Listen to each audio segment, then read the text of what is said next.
Hello students, एक बार फिर से स्वागत है आपका। आज हम लोग बात कर लेते हैं इलेक्ट्रॉन एफिनिटी या इलेक्ट्रॉन गेन एंथैल्पी का। ठीक है, हिंदी में इसको बोलते हैं इलेक्ट्रॉन बंधुत्व या फिर इलेक्ट्रॉन लब्धि ऊर्जा। ठीक है, लब्धि का मतलब होता है प्राप्त करना, गेन करना। क्लियर है? तो नाम से ही पता ना कि इलेक्ट्रॉन गेन एंथैल्पी, इलेक्ट्रॉन को गेन करने में जो एनर्जी होगी है वो क्या कहलाएगी? इलेक्ट्रॉन गेन एंथैल्पी कहलाएगी। इलेक्ट्रॉन एफिनिटी भी सेम चीज। एफिनिटी का मतलब होता है लगाव। ठीक है, लगाव होता है। तो किसी एटम के पास किसी इलेक्ट्रॉन के लिए, बाहर के इलेक्ट्रॉन के लिए, खुद के इलेक्ट्रॉन की तो लगाव होगा ही, किसी एटम के पास बाहर के इलेक्ट्रॉन के लिए कितना लगाव है, कितनी एफिनिटी है, कितनी शिद्दत है कि वो इस इलेक्ट्रॉन को लाने की कोशिश कर रहा है, वही क्या कहलाता है? Electron affinity, electron gain enthalpy. तो डिफाइन ऐसे करते हैं। फिर से आपके पास आइसोलेटेड गैसेस सिस्टम है। आइसोलेट कैसे करेंगे? गैसेस स्टेट में कन्वर्ट करने के बाद गैसीय अवस्था में परिवर्तित कर लेंगे, वो आइसोलेट हो जाएगा, विलगित हो जाएगा। ठीक है, ये देखिए मैं यहाँ पे अंडरलाइन कर देता हूँ। आइसोलेटेड गैसेस सिस्टम, विलगित गैसीय परमाणु। तो है क्या कि जब कोई विलगित गैसीय परमाणु या isolated gaseous atom electron gain करेगा, एक्सेप्ट करेगा, है ना? यहाँ पे देखिए एक्सेप्टेंस है। एक्सेप्टेंस है किसका? एक इलेक्ट्रॉन का। किसके द्वारा? कौन एक्सेप्ट कर रहा है? एटम एक्सेप्ट कर रहा है। तो एक आइसोलेटेड गैसियस एटम है, वो जब इलेक्ट्रॉन एक्सेप्ट करेगा तो कुछ एनर्जी रिलीज होगी। ठीक है, ये देखिए एनर्जी रिलीज होगी, निकल रही है, ऊर्जा निकल रही है। तो वो जो एनर्जी रिलीज होगी वही क्या है? Electron gain enthalpy. लिखा हुआ है कि the energy released when an isolated gaseous atom accepts an electron. किसी विलगित गैसीय परमाणु द्वारा एक इलेक्ट्रॉन ग्रहण करने पर निकली हुई ऊर्जा। ठीक है, अच्छा एनर्जी निकल रही है ना? एनर्जी निकल रही है। ठीक है, एनर्जी अगर निकल रही है इसका मतलब यहां पे जो एनर्जी है वो हमेशा क्या होगी? निगेटिव। ठीक है, तो हम इलेक्ट्रॉन गेन एंथैल्पी को ज्यादा या कम नहीं बोलते हैं। इलेक्ट्रॉन गेन एंथैल्पी इसका ज्यादा इसका कम है ऐसा नहीं बोलते हैं। क्या बोलते हैं? लेस निगेटिव मोर निगेटिव। इसको हम हमेशा लेस निगेटिव और मोर निगेटिव के टर्म में दिखाते हैं। ठीक है क्या? देखिए ध्यान से,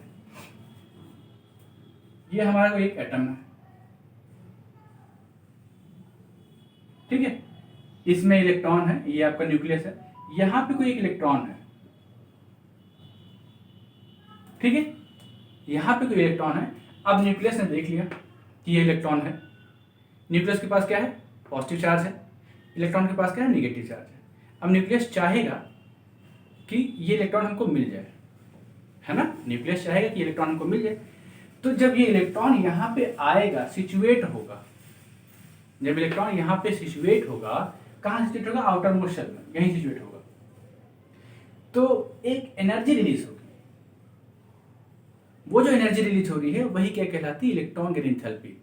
इलेक्ट्रॉन के गेन करने के बाद, इलेक्ट्रॉन के एक्सेप्टेंस के बाद जो एनर्जी रिलीज हो रही है क्या कहलाती है? Electron gain enthalpy.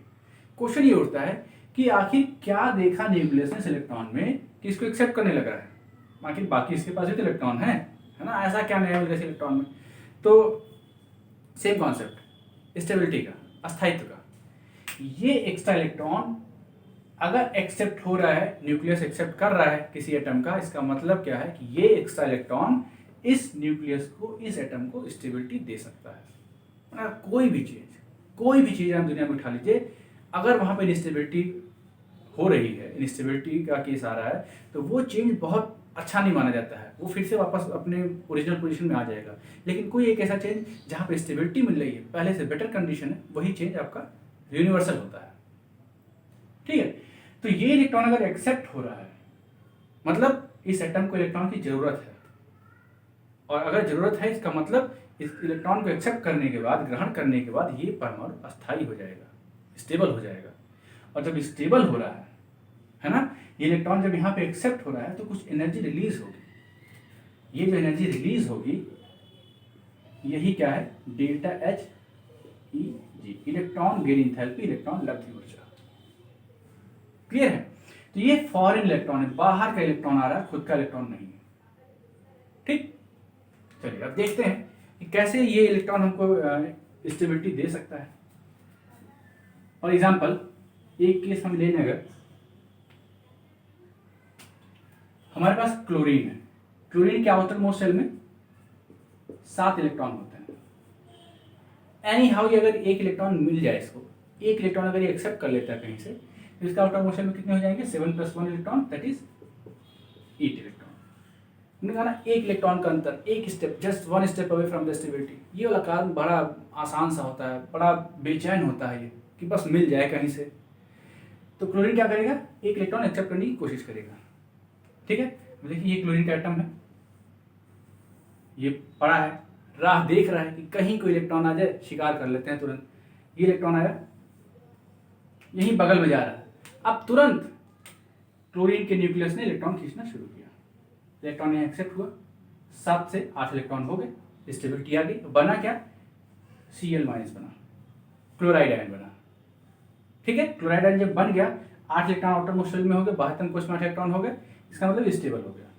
ठीक है, तो दिखाते क्या है कि क्लोरीन था पहले गैसीय स्टेट में, एक इलेक्ट्रॉन एक्सेप्ट किया, क्या बन गया, Cl-, अभी भी गैसीय स्टेट में ये बन गया, और यहाँ पे जो एनर्जी यूज हो रही है डेल्टा H नेगेटिव, ये हमेशा माइनस होगी। ठीक है, माइनस होगी, तो ये माइनस होने का मतलब है कि स्टेबिलिटी आ रही है, एनर्जी निकल रही है, मतलब स्टेबिलिटी आ रही है। क्लियर, सिस्टम से एनर्जी निकल, इसका मतलब स्टेबिलिटी आ रही है। तो ये काम यहाँ पे होता है। ठीक है, चलिए अब देखते हैं वेरिएशन कैसा होता है। तो आपने देखा ना कि कैसे इलेक्ट्रॉन गेन एंथैल्पी आपको स्टेबिलिटी लीड करती है। देखते हैं वेरिएशन, जैसे ये देखिए, ये कोई बड़ा सा एटम है, यहां पे जो इलेक्ट्रॉन आ रहा है यहां पे सिचुएट हो रहा है। ठीक है, और ये कोई एक छोटा एटम है,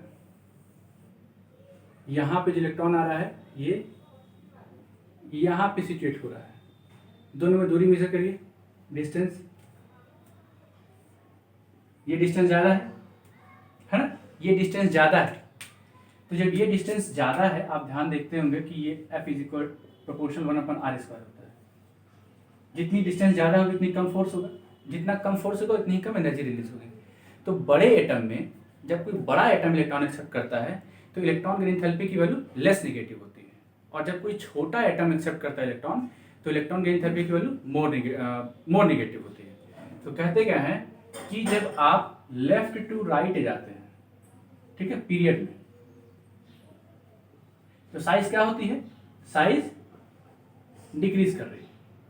जब साइज डिक्रीज करती है तो इलेक्ट्रॉन गेन एंथैल्पी की वैल्यू मोर नेगेटिव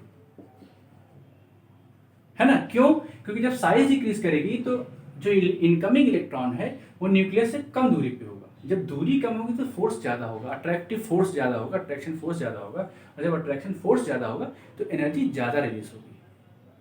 ठीक है, एनर्जी ज्यादा रिलीज होगी।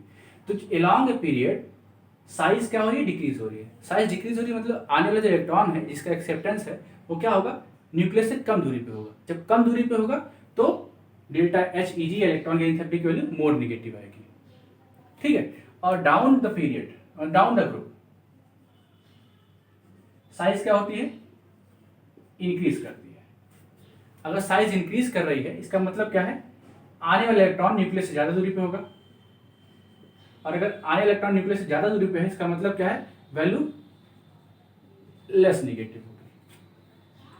यहाँ पे देखिए इलेक्ट्रॉन ज्यादा दूरी पे है, आर की वैल्यू ज्यादा है, फोर्स कम होगा, फोर्स कम हो तो एनर्जी कम होगी, एनर्जी कम निकलेगी तो लेस नेगेटिव। ठीक है, तो लेफ्ट राइट पीरियड में मूव करने पे इलेक्ट्रॉन गेन एंथैल्पी की वैल्यू मोर नेगेटिव होती है, डाउन द ग्रुप मूव करने पे इलेक्ट्रॉन गेन एंथैल्पी की वैल्यू क्या होती है, लेस नेगेटिव होती है। ठीक है, जितना आसानी से इलेक्ट्रॉन एक्सेप्टेंस है हो रहा है वो उतना ही ज्यादा एनर्जी निकलेगी।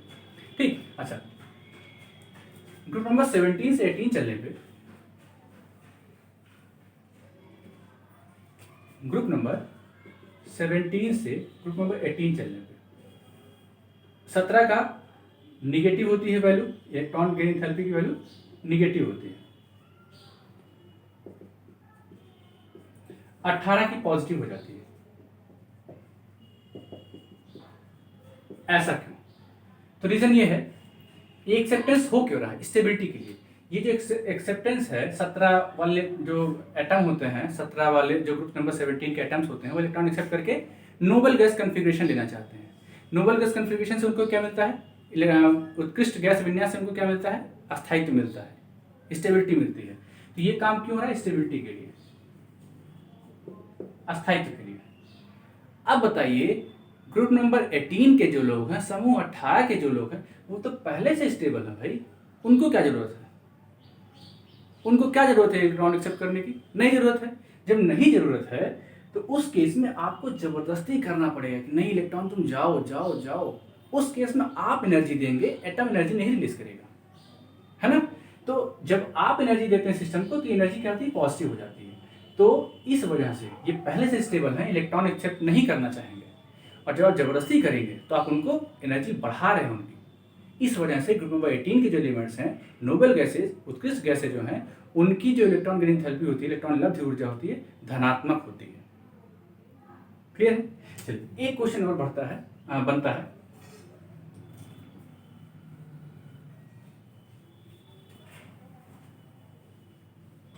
क्या है देख लेते हैं।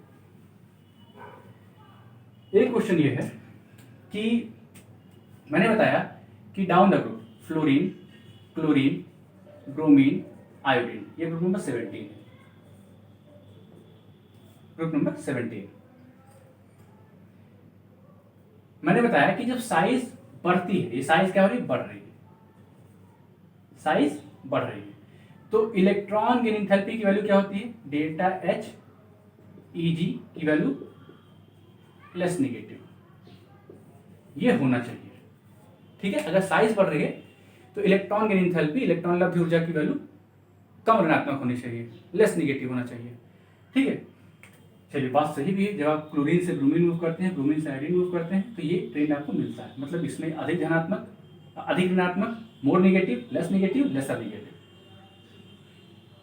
इस हिसाब से देखा जाए तो फ्लोरीन की जो इलेक्ट्रॉन की एंथैल्पी है, डेल्टा एच ईजी फ्लोरीन, ये जो वैल्यू है, this should be more negative than the delta H EG chlorine.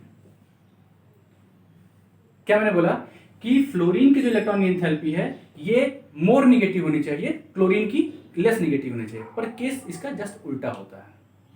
Question भी पूछा जाता है कि although fluorine is the most electronegative atom of the table, fluorine जो है पूरे टेबल में सबसे ज्यादा विद्युत ऋणात्मक होता है, मोस्ट इलेक्ट्रोनेगेटिव एटम, पर फिर भी इसकी इलेक्ट्रॉन एंथैल्पी क्यों फ्लोरीन से लेस नेगेटिव होती है?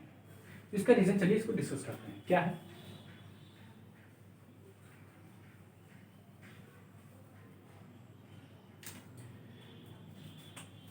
लॉजिक ये है, यहाँ पे फ्लोरीन छोटी साइज है, ये n बराबर 2, कन्फिग्रेशन 1s2 2s2 2p5। ठीक है, 5 इलेक्ट्रॉन है, 7 इलेक्ट्रॉन है, 1 2 3 4 5 6 7, छोटा सा घर है, 7 लोग पहले से। ये देखिए क्लोरीन, ये n बराबर 3 है, यहाँ पे भी 1s2 2s2 2p6 3s2 3p5, 7 electron 1 2 3 4 5 6 7। ठीक है, इतना हो गया। चलिए एक इलेक्ट्रॉन आ रहा है एक्सेप्ट होने के लिए। ठीक है, ये इलेक्ट्रॉन एक्सेप्ट होने के लिए यहाँ आ रहा है, यहाँ पर भी आ रहा है। अब देखिए ध्यान से, फ्लोरीन का जो घर है, ऑर्बिटल को मैं घर बोल रहा हूँ, फ्लोरीन का जो घर है छोटा सा है, छोटा सा कमरा है, 7 लोग पहले से रह रहे हैं, 8वां एक जा रहा है, कंजेशन हो जाएगा, मतलब एकदम समझिए वो जगह कम पड़ रही है, तो दिक्कत होगी ना। तो जो 7 लोग पहले से प्रेजेंट है वो चाहेंगे कि 8वां ना आए, 8वां ना आए, और यही होता भी है। क्लोरीन के पास भी 7 लोग प्रेजेंट हैं पहले से घर में, लेकिन कमरा बड़ा है, ऑर्बिटल बड़ा है, तो अब यहाँ पे एडजस्टमेंट जो है, जो ये इलेक्ट्रॉन जा रहा है, इसको थोड़ा सा आसानी होती है। क्यों भाई? ठीक है, चलिए कहीं कोने में पड़े रह जाएंगे, यहाँ तो कोना ही पहले से कवर है, कहाँ जाएगा इलेक्ट्रॉन ये बेचारा, है ना। तो कहते क्या है कि फ्लोरीन की छोटी साइज होने की वजह से जो ये इलेक्ट्रॉन है इसको रिपल्सन फेस करना पड़ता है, प्रतिकर्षण महसूस होता है, किससे, इन सारे इलेक्ट्रॉन से। ये भगाना चाहते हैं पर न्यूक्लियस कहता है नहीं तुम आओ, है ना। तो इसी की वजह से एक बैलेंसिंग फोर्स आ जाता है। न्यूक्लियस क्या कर रहा है, नाभिक क्या कर रहा है, बुला रहा है ना। नाभिक क्या कर रहा है, इलेक्ट्रॉन को बुला रहा है, और ये जो इलेक्ट्रॉन है बाकी क्या कर रहे हैं, नहीं वापस जाओ, ठीक है। तो थोड़ा सा काउंटर बैलेंसिंग आएगी ना, काउंटर बैलेंसिंग आएगी। इसकी वजह से जो इलेक्ट्रॉन की एंथैल्पी होती है यहाँ पे कम हो जाती है। इसको बोलते हैं हम लोग inter electronic repulsion, inter electronic repulsion, अंतर इलेक्ट्रॉनिक प्रतिकर्षण बोलते हैं हिंदी में, अंतर इलेक्ट्रॉनिक प्रतिकर्षण। यहां पे भी होता है, क्लोरीन में भी होता है, नो डाउट होता है, पर क्लोरीन का जो ऑर्बिटल है ये क्या है, n बराबर 3 है और वो n बराबर 2 था। एक तो बड़ी साइज है, जगह ज्यादा होगी, दूसरा इसका न्यूक्लियस अंदर है, काफी अंदर है ना। तो इसकी वजह से इस इलेक्ट्रॉन का एक्सेप्टेंस यहाँ पे आसान होता है, ये इलेक्ट्रॉन आसानी से एक्सेप्ट हो जाता है, ये इलेक्ट्रॉन थोड़ा सा मुश्किल होता है इसको, जिसकी वजह से यहाँ पे डेल्टा एच ईजी की वैल्यू मोर निगेटिव होती है और वहां पे लेस निगेटिव होती है। तो रीजन आपसे कोई पूछे तो आप क्या बताएंगे, आप बताएंगे फ्लोरीन की छोटी साइज होने की वजह से इनकमिंग इलेक्ट्रॉन पे, आने वाले इलेक्ट्रॉन पे इंटर इलेक्ट्रॉनिक रिपल्शन होता है, अंतर इलेक्ट्रॉनिक प्रतिकर्षण होता है, जिसकी वजह से एनर्जी कम रिलीज होती है, ऊर्जा कम निकलती है, जबकि क्लोरीन की बड़ी साइज होने की वजह से ऐसा कोई काम वहां पे नहीं होता है, ठीक है। तो क्वेश्चंस बहुत बनते हैं, आप क्वेश्चंस कंसल्ट कर लेंगे, ठीक है। और अपने कमेंट से मुझे आप बताएंगे कि वीडियो कैसा था। आप को जो भी डाउट होगा आप कमेंट सेक्शन में कमेंट कर सकते हैं, आप जितना शेयर कर सकते हैं करिए, आपके ही फ्रेंड्स को फ़ायदा होगा। और कमेंट जरूर करें, लाइक जरूर करें, और अगर सब्सक्राइब नहीं किया तो अभी तक सब्सक्राइब कर लें। Thank you.